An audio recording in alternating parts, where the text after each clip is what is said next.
Olá, eu sou Katiuscia Sotomayor e este é o Agro América, programa em parceria com o Instituto Interamericano de Cooperação para a Agricultura, o IICA, aqui no AgroMais, seu canal voltado para o agronegócio 24 horas.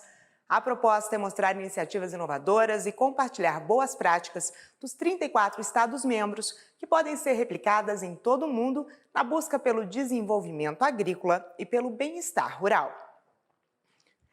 Hoje o assunto é a atuação de uma organização dedicada à cooperação técnica e ao desenvolvimento sustentável de países do Caribe, com destaque para a segurança alimentar na região e o papel do jovem no campo para o fortalecimento da agricultura. Quem conversa com a gente é Didacus Jules, Diretor-Geral da Organização dos Estados do Caribe Oriental, em inglês OECS, the Organization of Eastern Caribbean States. Welcome and thank you very much for your presence here with us, Dr. Didacus Jules. Thank you, it's my pleasure. So let's start talking about the importance of OECS. In June, you celebrate 40 years of integration for progress and sustainability, right? That's correct, it's 40 years actually. I'm not sure how you say that in Portuguese, but it's 40 years of integration. And it's been a very useful journey. We have made many strides during that period, including in the 11 member states of the OECS, free movement of people, free circulation of goods and capital. And we are one of 3 regions in the world with a regional central bank. So we have a currency union with the Eastern Caribbean dollar being the strongest currency in the Caribbean right now. It's been in existence for over 30 years, and we just launched the DECS, which is a digital EC dollar, in order to promote the objective of greater financial inclusion. And what are the strategies to enhance the food security in the Caribbean? Is the organization working on that? Yes, food security is a matter of great priority for us. In the first instance, we are too dependent on imports of food, particularly from North America. The OECS imports over $1 billion worth of food into the countries, and that is not counting. I should say that within the membership of the OECS comprises 6 independent member states, 3 British dependencies or British associated states, and 2 French territories, Martinique and Guadeloupe. So when we discuss the food security, we are not talking about including the French countries, but $1 billion imported into the English-speaking OECS member states. And this obviously is an unsustainable situation. Not only are we vulnerable because of the huge slice of our food that is imported, but also because geographically our supply chain comes through Florida in the United States. And as you would have seen in recent times, there's increasing frequency of hurricanes across the region. If none of the Caribbean islands were to be touched by a Category 5 hurricane, but Florida, God forbid, was to be hit, it would completely knock out the supply chain for the OECS because of the large concentration of imports of food from that particular location. So from a strategic perspective, it is important that we diversify our sources of food. It is also important that we, as largely formerly agriculture-based economies, get back to food security by growing what we eat and eating what we grow. There are also health reasons for this because, as you know, the world is now moving away from processed food into organic produce, fresh produce. So we are well positioned to undertake a food revolution in the OECS countries. And one of our key strategic partners in this effort is the Inter-American Institute for Cooperation in Agriculture. So let's talk a little bit about the projects to enhance the food security and how you intend to do that. In the first instance, a major initiative has to do with youth in agriculture, because surveys that have been done in the past have shown that the average age of farmers in the OECS is in the mid-60s, mid-60 years of age, the average age. So it is important that we look to and bring more young people into the sector. As you know, young people are very open to new technologies. So the question of appropriate technology, the incorporation of high tech in agriculture is something that is vitally important. We also have to ensure that in education, there is a concerted effort by our tertiary level institutions, and even from as basic, from even the elementary level of education, to have students appreciate the importance and value of agriculture. But what is really critical is to grow a new crop of agro-entrepreneurs who are into not just the production of food, in organic, preferably organic food, but also looking at the value added. So the processing, instead of just making use of the raw produce, creating value added products out of that. So a major thrust for us on the entrepreneurship front is growing those youth entrepreneurs. We've just launched a youth innovation lab that is going to culminate in September. And one of the areas of challenge for young people is to come up with ideas for more effective and efficient production in agriculture, utilizing technology. But these innovations can also be no-tech innovations, because sometimes it doesn't take high tech in order to boost productivity. So it's really a challenge to creativity and the imagination of young people to see the opportunities in agriculture. From an economic perspective, saving $1 billion a year in food imports is going to make a huge difference to our economies. We tell people just do the mathematics and see how many young millionaires we can make if we were to achieve a degree of food security by producing more of what we eat in the OECS. So you said it doesn't need to be high tech, right? But the digital agriculture is a really important issue nowadays, right? Indeed, it is. And from the tech perspective, this is where I think at the level of the member states, we need to do some very serious interventions. So we are looking at things like the use of drones for mapping, the use of technology in monitoring weather patterns, being able to test soils more effectively.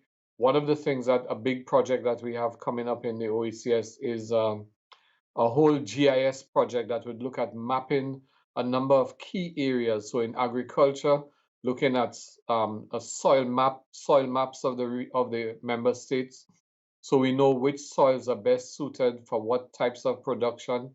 Looking at the weather, the weather maps in terms of patterns of rainfall, so we can predict drought. We know which areas are most prone to drought, and therefore what kinds of arrangements or infrastructure needs to be put in place in order to ensure that they are not affected as bad as they have been with drought over years.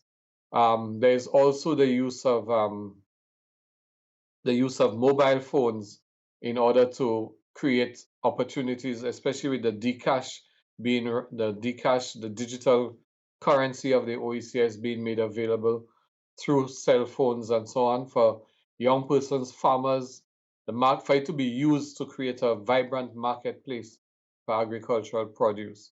In all of these are ideas that we've been discussing with IICA in terms of the opportunities for partnership, learning from the experience of other countries. We also have close relations with the Food and Agriculture Organization, and we are looking to see in what ways we can develop that deep partnership that could help us to fast track and leapfrog on the technological front to ensure that the technologies we utilize are well identified, are strategically placed, and can deliver to the efficiencies that we seek in agricultural production. But we can say that those are some challenges, right? Now, I think we should highlight some of the opportunities. How can agriculture move forward? Well, the opportunities are, in a sense, embedded in the challenges that I spoke to. So, for example, if we are able to become more self-sufficient in food production, that alone is a giant marketplace that provides opportunity for the eradication of poverty, for rural communities to be more prosperous. The engagement of youth is an opportunity that also speaks to a viable future for agriculture, because if young people buy into the idea of agriculture as a career and not see it, as we say, in terms of the old technologies of cutlass and hoe, then there are huge opportunities here. The other big thing about the opportunities in the potential of an agricultural revolution is going to be its impact on health in the OECS, because we are one of the regions of the world that is most seriously impacted by non-communicable diseases. And these are lifestyle diseases that arise from bad eating habits, too much processed food, too much sugar. The OECS is part of a healthy lifestyles coalition in the Caribbean. We are a key partner in this that is trying to bring across and sensitize our populations to the need to change their eating habits. More exercise, eat what we grow what we eat organic, cut off processed foods, reduce sugar and other carbs that are not conducive to good health. So while we're talking about the opportunities in agriculture, they are an important kernel in a wider cluster of opportunities that will move development in the OECS forward. And what about the agricultural policies of OECS countries? Do they have a common agenda, or we have to look at them individually?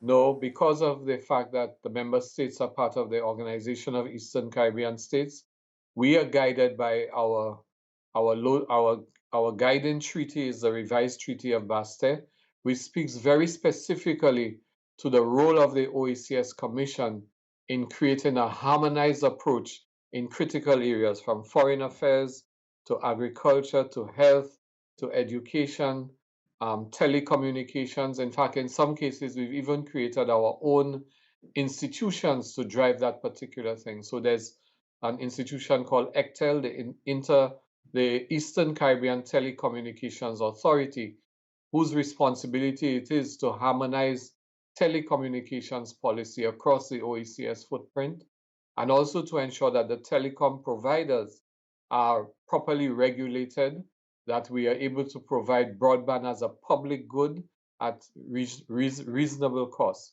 So in that context, the Ministers of Agriculture, the Council of Ministers of Agriculture of the OECS is the guiding body for the harmonized policies on agriculture. Now, what we do in agriculture in terms of the harmonization of our agricultural policy also connects to harmonization in other areas. So, for example, the Ministers of Trade and the Attorney Generals of the OECS have worked out regulatory and legislative requirements for the free movement of goods across the OECS. Now, if we apply that to agriculture, it then means that we have to ensure that our phytosanitary regulations, while being compliant with international regulations so as to support the export of goods, extra agricultural produce, extra regionally, also has to protect within the framework of the OECS, protect islands from the spread of disease and fungus and so on. So the harmonization of phytosanitary regulations is one dimension of that. Then there's the question of how we deal with trade intra-regionally, so that moving goods from one country to the next should be as seamless a process as if you are moving goods from one community in a particular national space to another community. So the streamlining and the removal of impediments to trade, such as undue customs regulations, the removal of customs duties within the economic union, within the trade bloc, is going to be part of that agenda. But all of that helps to build our thrust in agriculture. And we cannot mention the Caribbeans without relating it to tourism, right? So what is the role of tourism for agriculture development?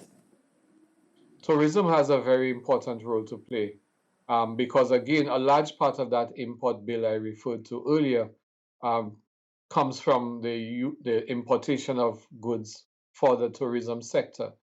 Now, it's a delicate situation because, as you know, we are among the 10 most tourism-dependent countries in the world. Most of our member states are. In fact, I think five of them are among the 10 most tourism-dependent countries in the world, if you look at the contribution of tourism to employment and to the gross domestic product. So in that context, the importation of food there are some areas where we have no choice but to allow the importation of food because one has to cater for tourist tastes. But at the same time, there are huge opportunities there for us to begin to cultivate the tourist palate for indigenous foods, for make use. We've had, for example, competitions, culinary competitions, where the best chefs across the OECS have had opportunity to take local products and create dishes, even some dishes that are familiar to tourists from the internationals, from the wider world, but to translate those dishes using local produce. So, for example, everyone globally is accustomed with Kentucky Fried Chicken and so on, with the use of potato fries. We are looking at things like sweet potato fries, which are much healthier. We are looking at cassava, the use of cassava flour.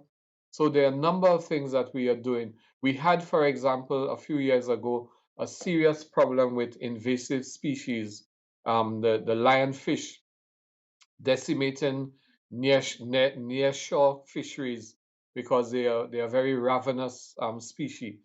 And we've not seen lionfish before. So a couple of our chefs, fishermen caught them, and a couple of the chefs in the OECS, some of the top chefs, decided to experiment with the lionfish and discovered that it was quite a delicacy. So then that led to fishing competitions and expeditions to see who could catch the most dry lionfish. And then for that became now a new staple, a new delicacy in the gourmet market in the OECS. So sometimes when you get what is a problem might become an opportunity, and we are actively looking for those opportunities. As the saying goes, when life gives you a lemon, you make lemonade. Well, I don't know about the fish, but the flour, the cassava flour, and the chips of sweet potato are famous here too. So maybe we can exchange the ideas of this kind of food. For sure, but for sure. transforming agriculture. We are very happy to learn from the experiences of our colleagues in Latin America and exchange of ideas and technology. Sorry for the interruption. And transforming agriculture in the Eastern Caribbean is one of the priorities of the OECS. And you intend to achieve that, you already mentioned, with international cooperation too. What are the initiatives with IICA to promote agriculture and family farming in these countries? Well, IICA is very involved with us in looking at, first of all, the transfer of technology, because that is going to be one way in which we can rapidly modernize and leapfrog our agricultural production. So that's a critical area. They're also very engaged in assisting us with exchange of not just the exchange of technology, but the exchange of experiences, ideas, methodologies, which is going to be very important, because sometimes you can save a lot of time, money, and effort by learning from the experience of other persons to leapfrog it. Thirdly, they are keen on working with us with respect to youth in agriculture. Now, the approach that we take into youth in agriculture is not for us as experts in agriculture between IICA and ourselves to define totally what has to happen. We are getting involved with the youth so that we get from them the ideas that they have, what are their aspirations in agriculture, and how can we help to direct these aspirations where they need augmentation, how can we finance them, how can we provide the technical support, the training required, create access to the technology that they need in order to realize these aspirations. And so we are hoping to tap the wide diversity of experience and expertise available, not just in IICA as an institution, but in the network of Latin America and the Caribbean that IICA serves, so as to create that agricultural revolution. So you already mentioned the climate change and all the challenges of sustainability that you have to face. And how can we work to ensure the production and the distribution of food, because it's one of the main issues faced nowadays? Yeah, climate change has made this challenge all the more difficult, because the strange thing about climate change, before we had a dry season and a wet season. The dry season had moderate droughts. In the wet season, we had occasional floods. Now with climate change, what we see happening is a complete, convolution of weather patterns, so that you have, even in the dry season, sometimes we've had floods occurring, flash floods with strange weather patterns. In the rainy season, we now have this season, for example, is predicted to be one of the more serious seasons in predictions of high category weather storms and weather patterns. So again, it's with a single hurricane, as happened in Dominica, and Hurricane Irma about 5 years ago, can completely wipe out not just the agricultural sector, but the whole GDP of the country within hours. And we've learned from these lessons, because we realize now we have no choice as we plan for how do we, create that agricultural revolution we spoke about. How do we ensure its resilience, and its resilience on all fronts? Resilience from a production perspective in terms of how do we safeguard the crops? How do we build resilience from a climatic perspective in terms of being able to deal with episodes of drought? How can we deal with floods? How can we deal with hurricanes? We're looking also at economic resilience in the agricultural sector. For example, we have been talking to the Caribbean Catastrophic Risk Insurance Facility about creating parametric insurance for the agricultural sector, so that farmers can be protected in the event of whatever we insure for. Let's say from a Category 3 hurricane upwards, any occurrence of that will see an automatic payout to farmers of the insurance, so that they don't have to go through the usual bureaucratic processes in private and the high cost of private insurances. So the countries as a whole would take that parametric insurance to cover the agricultural sector. Unfortunately, our time is up, but we should say that the region's rich biodiversity calls for the formation of strategic partnerships and resource mobilization for effective implementation, including public and private sector partnerships, right? Indeed, and that is a priority for us. In this case, there is some connection with IICA, but a major partner for us on the biodiversity front is UNCTAD, CITES, the World Convention on the Protection of Trade in Endangered Species, and we now have a pilot project running involving something called the queen conch. It is a shellfish that is a delicacy all across the Caribbean, but overfishing and overexploitation has put it in danger. So what we have now is looking at establishing seed farms that would cultivate the queen conch in order to return a portion to the wild, and also to have a viable market for the queen conch for export as well as for use locally. And there are a variety of dishes that are being made with queen conch. It is a delicacy internationally, so it's a very lucrative market. The other is with sea moss, which is a gel from a particular type of seaweed that has all of the vitamins and the nutrition, the key nutritional requirements that the body requires, because it's also used in the cosmetic industry. That is also in the process in some experimental farms in the OECS, like in St. Lucia, in St. Vincent, they're beginning to experiment with that, so that we are looking to how we can leverage that biodiversity in order to, one, preserve the biodiversity, but also to make commercial use of it by transporting it from the realm of nature to the realm of production. Thank you again, Director General of the Organization of Eastern Caribbean States, OECS, Dr. Didacus Jules. Thank you very much for having me. E no AgroAmérica de hoje nós falamos sobre a atuação de uma organização dedicada à cooperação técnica e ao desenvolvimento sustentável de países do Caribe, com destaque para a segurança alimentar na região e o papel do jovem no campo para o fortalecimento da agricultura.